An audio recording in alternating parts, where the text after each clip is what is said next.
ছোটবেলা থেকে শহরে মানুষ হওয়ার কারণে যে গ্রামের পরিবেশটাকে ভুলে যাব বা অপছন্দ করব তেমনটা কিন্তু না। এই তো আমি চলে আসছি বরিশাল আমার শ্বশুর বাড়িতে। আর এসে কোমরে গামছা বেঁধে কাজে নেমে পড়লাম।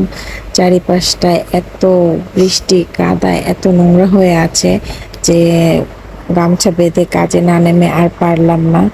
তো আমি ঝাড়ু দেওয়ার কাজে নেমে গেলাম, যে সব আস্তে আস্তে করে পরিষ্কার করে নেব।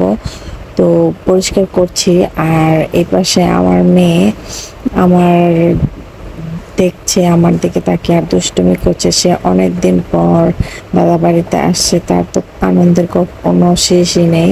আর ওই তো সামনে আমার শাশুড়ি দাঁড়িয়ে আছে, সে হাঁস মুরগিকে খাবার দিচ্ছে। সে বলছে যে তুই পারবি না, এগুলো রেখে দে। তো আমি বললাম যে কেন পারবো না, আমি তো ধানের কাজও করেছি এখানে এসে। এই জিনিসটা মানে আমি যে কখনো করতে পারবো এটা আমি কখনো কল্পনাও করিনি।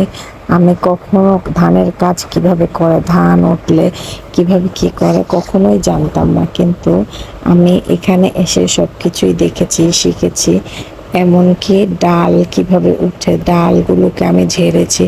তো মোটামুটি এখন সব কাজ শিখে গেছি। সবাই ভেবেছিল যে আমি ঢাকায় যেহেতু মানুষ, আমি এখানে এসে তাদের সাথে মানিয়ে নিয়ে চলতে পারবো না। তো আমি সুন্দরভাবে সব কিছুই কোনো হিংসা বিদ্বেষ না করে মানিয়ে নেওয়ার চেষ্টা করেছি, সবাইকে ভালোবাসার চেষ্টা করেছি। কতটুকু পেরেছি তা অবশ্য আমার জানা নেই, সেটা তারাই বলতে পারবে তাদের কতটা আপন হতে পেরেছি।